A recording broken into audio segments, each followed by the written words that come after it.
Hi folks, I hope that you guys are doing pretty well. So today is Thursday, the 7th of March 2024. And so this video is going to be my 44th World First Biblical Deciphering. And in today's video, I want to decipher for you in the book of Isaiah. So head over to the book of Isaiah, go to chapter 40, okay? Chapter 40. And I'm going to decipher for you verses 4 all the way to 11, okay? Now, verse 4 then begins the context of these prophecies, which are actually for the millennial kingdom, and end in verse 11, okay?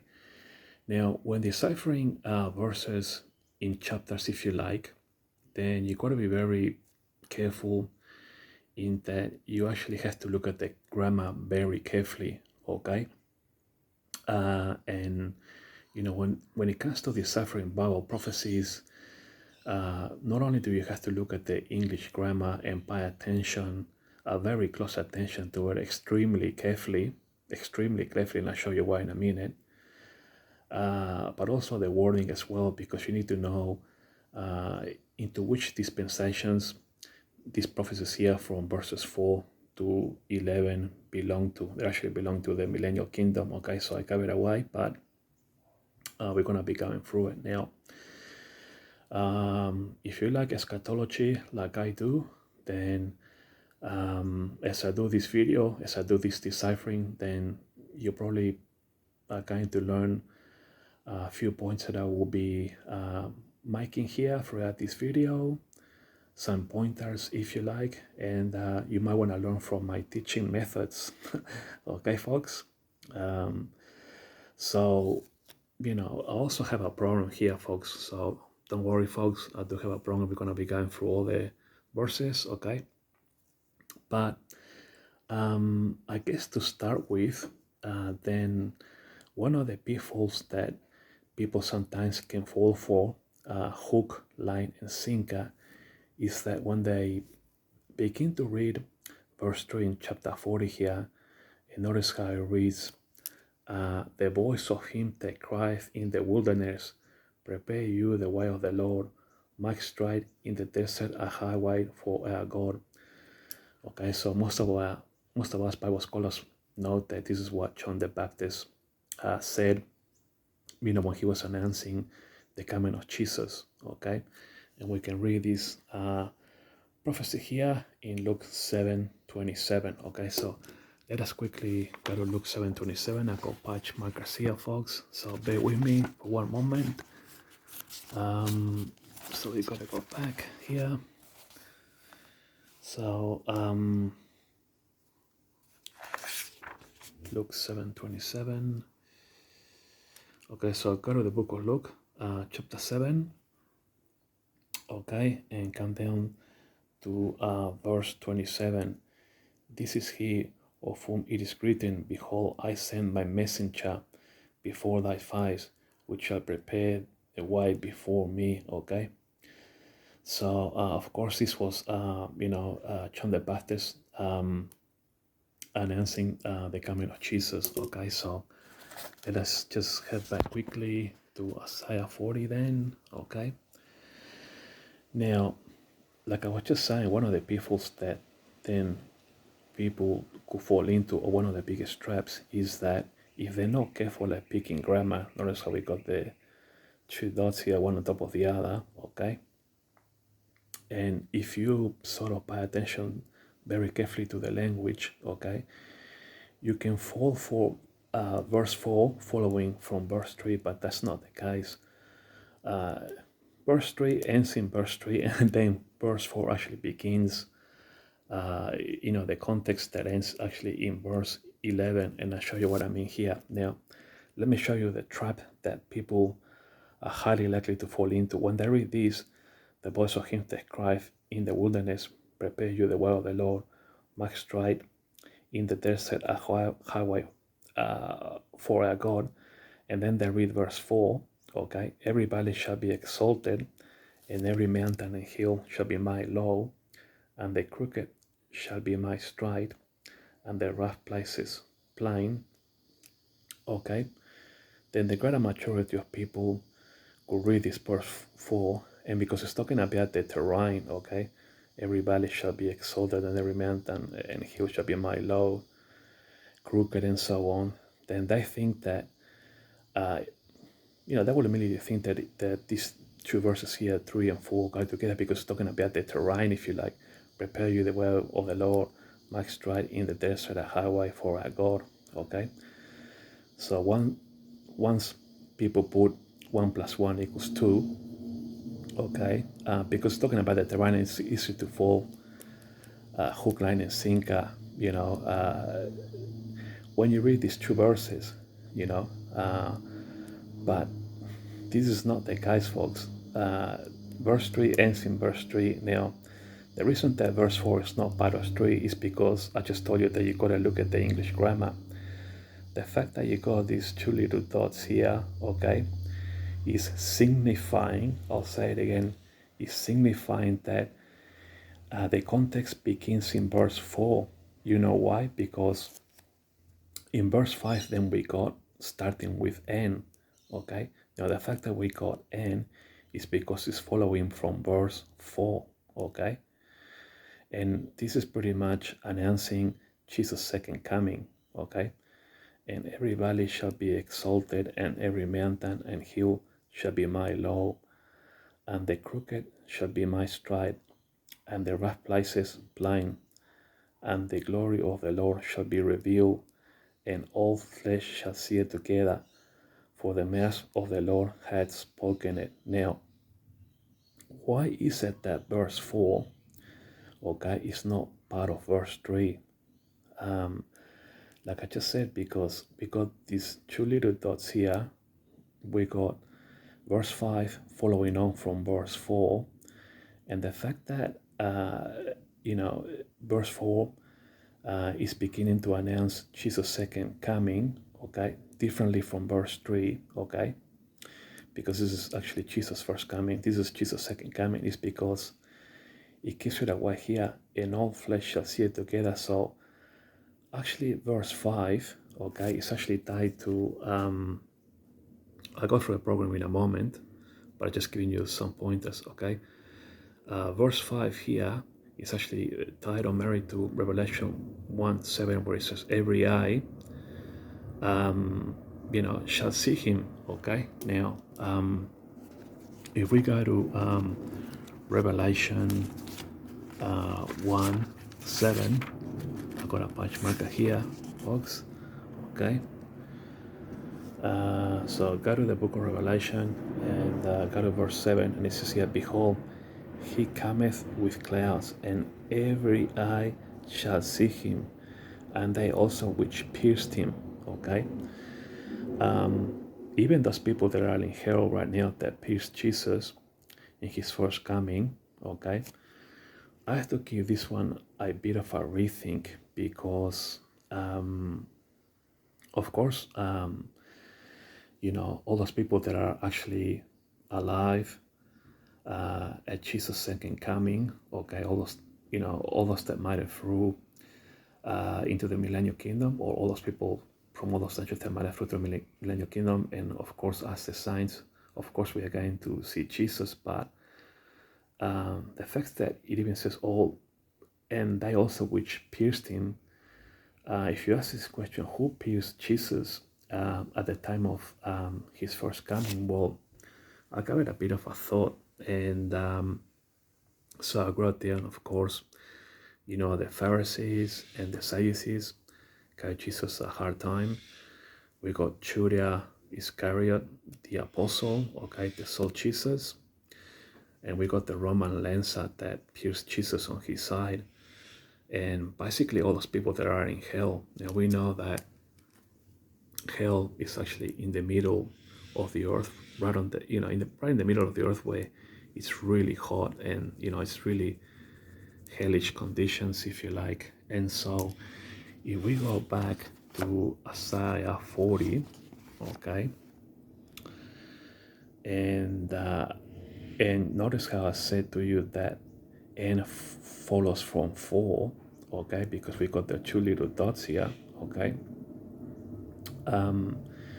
It's signifying that, the fact that uh, that this is the second coming, and that, you know, the all flesh shall see it, you know, together, you know, and all flesh shall see it together, for the mouth of the Lord has spoken it, you know. So, you know, when Jesus comes for his second coming and he's revealed, all flesh shall see it together. And just like it says in Revelation, you know, including all those that pierced him. So, you know, 5 is following the context from 4, okay? Because 4 tells us what's going to happen, okay? Jesus, you know, second coming, and, you know, this is going to happen next. So 5 follows from 4. That's why you shouldn't fall into the trap that 4 belongs to 3, okay? So do you know what I'm saying now? That's why you gotta be ultra careful with the grammar, okay? Watch the dots here, or look at the dots rather.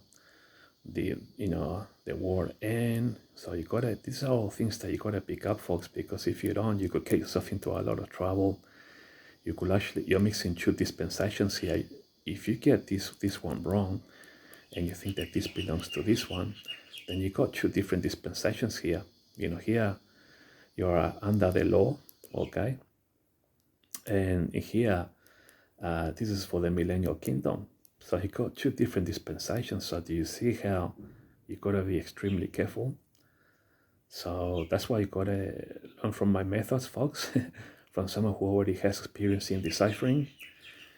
And you gotta look at the grammar, folks, and look at the, you know, wording carefully. And all flesh shall see it together. Now, of course, then you gotta have a very good you know, when you're deciphering, you're going to have very good knowledge of the Bible, you know, because where can you pick up references, if you like, in the Bible that allude or even say such things? Well, and all flesh shall see it together. Then, of course, in Revelation 1:7, you know, where here, every eye shall see him, you know, even those that pierced him, meaning all those that are in hell, like I just said to you, you know, the Pharisees, the Sadducees, Judas Iscariot, the Roman lancer that pierced Jesus, and all those other people that are in hell, including all the animals, you know, that actually are alive.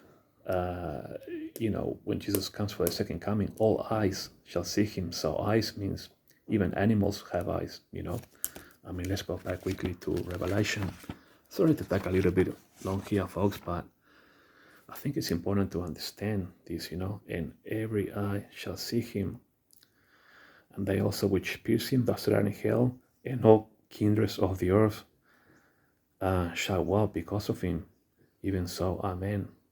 All kindreds, like animals, you know, like animals that have eyes to see, including humans. So, yeah, I think, you know, we got to think of everything, folks, you know, like the wording. We got to have very good knowledge of the Bible and things like that. Okay, now, what I want to say is that I know I have taken some time discussing these 2 verses, but I wanted to teach you something on how to decipher, how you gotta look at the grammar, you know, which is very important, because here from verse 3 to 4 we got 2 different dispensations, okay, and you gotta know when a dispensation starts and when it ends. You know, this is all very tricky, but it does come with a lot of experience when you decipher quite a lot, okay. And you also gotta be a very deep thinker, and you gotta have a fairly good knowledge of the Bible.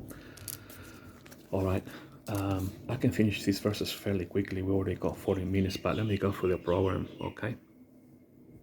So the program is that I'm deciphering Isaiah chapter 40, verses 4 to 11, and these are all millennial kingdom prophecies, okay? When Jesus comes for the millennial kingdom. Now, Isaiah chapter 40, verse 3, of course, we got John the Baptist, you know, saying, you know, make a straight path for the Lord, if you like. You will find this prophecy in Luke 7:27, in verse 4, suggesting beginning of verse and context. I just show you how all this works, you know, the grammar, the punctuation, the end here, Okay. Okay, so verse 4 suggesting beginning of verse and context.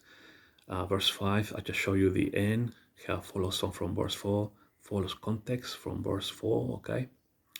Verse 5, it's tied to or married to Revelation 1:7, and every eye shall see him, okay? Verse 6, we'll go through it in a moment when I show you the Bible. All flesh is grass, according to Jesus, but he's referring to people, okay? So when he talks about grass, he's actually referring to people. In verse 7, the Spirit of the Lord bloweth upon it, meaning that God is in full control of everything, even our days are numbered by him. Okay, but I'll show you these verses afterwards. Verse 9 is actually tied to or married to Zechariah chapter 2, verse 12. Verse 10 is actually when he says, reward is with him and his work before him. Is Jesus coming for his second coming? And it's actually married to Revelation 22:12 when he says that he's bringing his rewards with him. And to finish up, verse 11 is tied or married to Zechariah 2:11. Shall take his flock and gather the lamb. In other words, Jesus is going to be our shepherd, if you like. All those nations that might get through, into the millennial kingdom after the judgment of the sheep and the goats.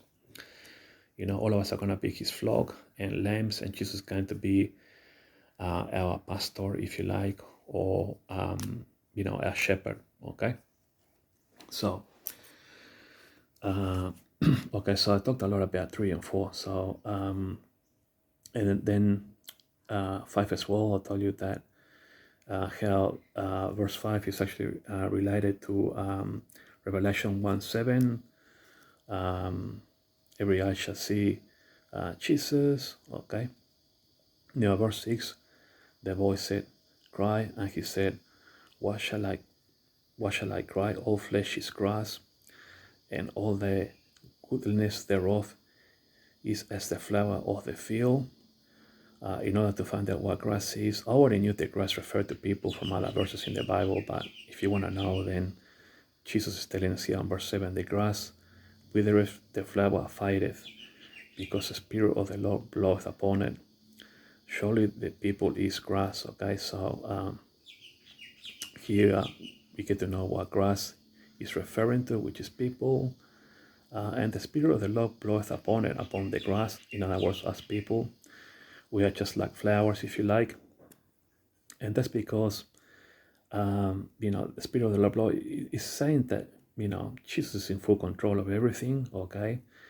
And he knows the days of our numbers, okay? The Spirit of the Lord blows upon it, upon us, the grass, if you like, and the flowers. So God is in full control of everything. He even knows the days of our numbers, okay?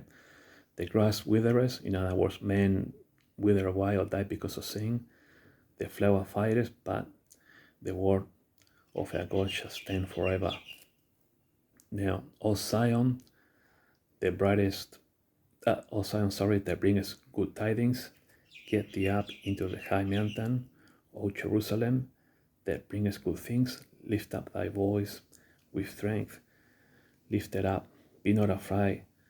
Say unto the cities of Judah, behold your God. Okay, so of course in Jesus' second coming, okay, we know that Jesus is of the tribe of Judah. He's going to be reigning as a king of Israel from Jerusalem. So we tie this prophecy then. Just keep in mind the word Jerusalem and Judah. We tie this verse 9 to Zechariah 2:12. So we go to Zechariah. Here I got a page marker. Zechariah 2:12. Okay, so head over to Zechariah chapter 2, and we go up here to verse 12. Okay, the Lord shall inherit Judah. Okay, notice how we read Judah in verse 9. Okay, his portion in the Holy Land, and shall choose Jerusalem again. Okay, so we know that Jesus is of the tribe of Judah, but he's going to be ruling using the third temple here from Jerusalem. So just remember Judah and Jerusalem, how they tie together to Isaiah chapter 40. verse 9. So let's go back to quickly to Isaiah. Okay, so here we got Jerusalem and Judah. Okay, so this prophecy here then is tied to Zechariah, like I just told you, chapter 2, verse 12. And verse 10 here, behold, the Lord will come with strong hand. Okay, we know that he's going to be ruling with a rod of iron. That's what the book of Revelation tells us. And his son shall rule for him.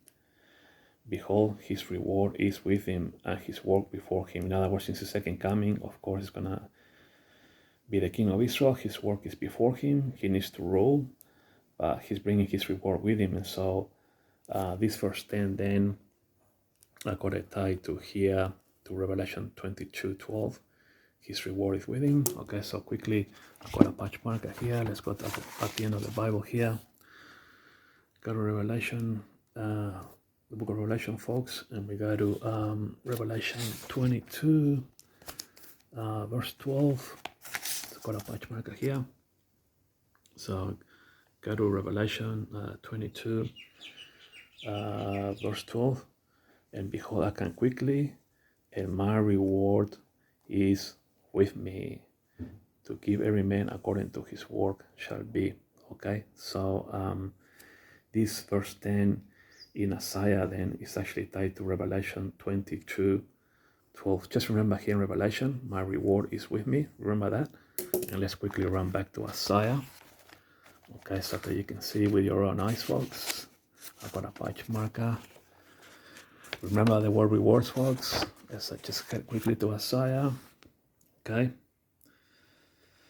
Chapter 40, verse 10, reward is with me. Okay, so this is actually tied to Revelation 22:10. Okay, and to finish up, he shall feed his flock like a shepherd. He shall gather the lambs.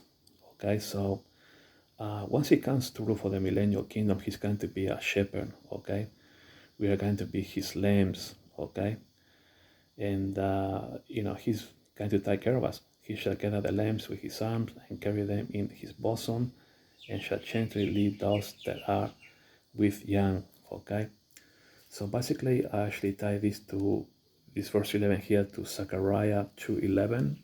Okay, according to my program.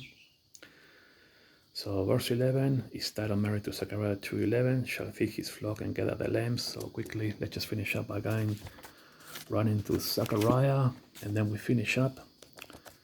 Zechariah 2:11, I've got a patch marker here. So I head over to Zechariah chapter 2, verse 11 up here. And many nations shall be joined to the Lord in that day, and shall be my people, and I will dwell in the midst of thee, and thou shalt know that the Lord of hosts has sent me unto thee. Okay, so basically, Jesus is going to be a shepherd. Okay, all those nations that might have through, into the millennial kingdom will be joined with the Lord. Okay, and they shall be his people. He's gonna dwell in the midst of us. Okay, and we are going to know about it that he is the Lord of hosts. Okay, so we quickly run back to finish up to Isaiah 40, just to recap. Okay, all those nations that might have through, we are going to be his flock, and Jesus is going to be our shepherd. Okay, he shall gather all the lambs with his arm. In other words, the lambs are us, all those nations that might have through. Okay, we are the lambs. Okay, so this is it, folks, and then from here onwards, then it's a different context altogether. But just, folks, to finish up, we got 24 minutes. I do apologize for the length of the video, but I wanted to show you how important it is that you pay attention to grammar, okay? Because from verse 3 to 4, we got two dispensations here. Here we got the law, here we got the millennial. And if you're not careful with watching grammatical points, if you like here with the two dots here and the n, how n follows from 4, because we got these two dots here saying, hey, this starts first followed by n. Okay, first and second. Okay, so But I can see how people can easily fall hook, line, and sinker, thinking that 3 and 4 go together because of the terrain language, we got words like wilderness, magistrate, the desert, a highway for our God, and here we got valleys and mountain and hill and crooked places and things like that. So the wording of terrain, it can make people think that, hey, it, that this is all part of the same, but it is not. This is one dispensation. It ends here, so always watch for grammar points, very important because you can go from one dispensation into the next. And you have to have very good knowledge of the Bible because all flesh shall see it together. Where can you find something that alludes to this world? You need to go to Revelation 1 verse 7. Every eye shall see him. So that's why you also got to have very good knowledge of the Bible. You got to read word for word, and you got to know where it ends too, because right here it's talking about something different altogether. So, knowing when to pick up when it starts and where it ends, it's very tricky. It comes with a lot of experience, Um, you know, also you got to have the help of God, but it also takes a fair bit of experience, learning all these things. So I hope that you are learning from my methods. Be very careful, folks. Isaiah is one of those prophets because I decipher quite a lot in Isaiah. On 2 paragraphs, he could be talking about one dispensation, and then in the second one, he could be talking about another dispensation, and so on. Just be very careful with Isaiah. He takes a lot of experience in getting to know us, the book of Isaiah. When you try to decipher, the prophecies.